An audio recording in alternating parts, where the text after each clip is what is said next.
മൂന്നാമത് Indian library കോൺഗ്രസിന് ദില്ലിയിൽ തുടക്കമായി. ഭരണഘടനയുടെ ആമുഖം വായിച്ചുള്ള ഉദ്ഘാടനവും വേറിട്ടതായി.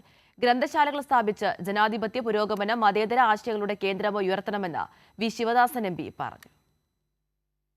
ലൈബ്രറികളുടെ പ്രവർത്തനത്തിലെ പ്രാദേശികവും ആഗോളവുമായ അനുഭവങ്ങളും വിലയിരുത്തലും മുൻനിർത്തിയാണ് മൂന്നാമത് ഇന്ത്യൻ ലൈബ്രറി കോൺഗ്രസിന് ദില്ലിയിൽ തുടക്കമായത്.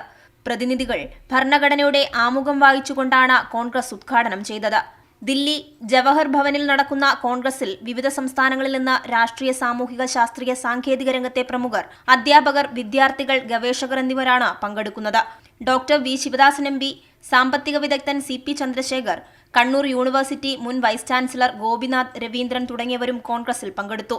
കേരളം പോലുള്ള സംസ്ഥാനങ്ങളിൽ ഗ്രന്ഥശാലകളുടെ പ്രവർത്തനങ്ങൾ മെച്ചപ്പെട്ട നിലയിലാണെന്നും എന്നാൽ ഉത്തരേന്ത്യൻ സംസ്ഥാനങ്ങളിലെ സ്ഥിതി ദുർബലമാണെന്നും പൊതുവിടങ്ങളിൽ ഗ്രന്ഥശാലകൾ സ്ഥാപിച്ച് അവ ജനാധിപത്യ പുരോഗമന മതേതര ആശയങ്ങളുടെ കേന്ദ്രമായി ഉയർത്തണമെന്നും ലൈബ്രറി കോൺഗ്രസിൽ പങ്കെടുത്ത ഡോക്ടർ വി ശിവദാസൻ എം.പി. പ്രതികരിച്ചു. കേരളത്തിൽ ആയിരക്കണക്കിന് ലൈബ്രറികൾ പ്രവർത്തിക്കുന്നുണ്ട്.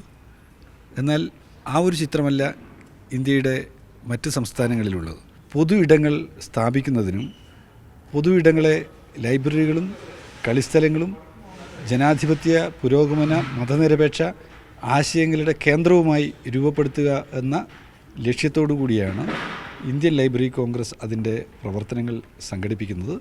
രാഷ്ട്രീയ താൽപര്യങ്ങൾക്കും അധികാര കേന്ദ്രങ്ങൾക്കും അനുസരിച്ച് വായനയെ ദുർവ്യാഖ്യാനം ചെയ്യേണ്ടി വരുന്നതിന്റെ ആശങ്ക സാമ്പത്തിക വിദഗ്ധൻ സി.പി. ചന്ദ്രശേഖർ പങ്കുവച്ചു.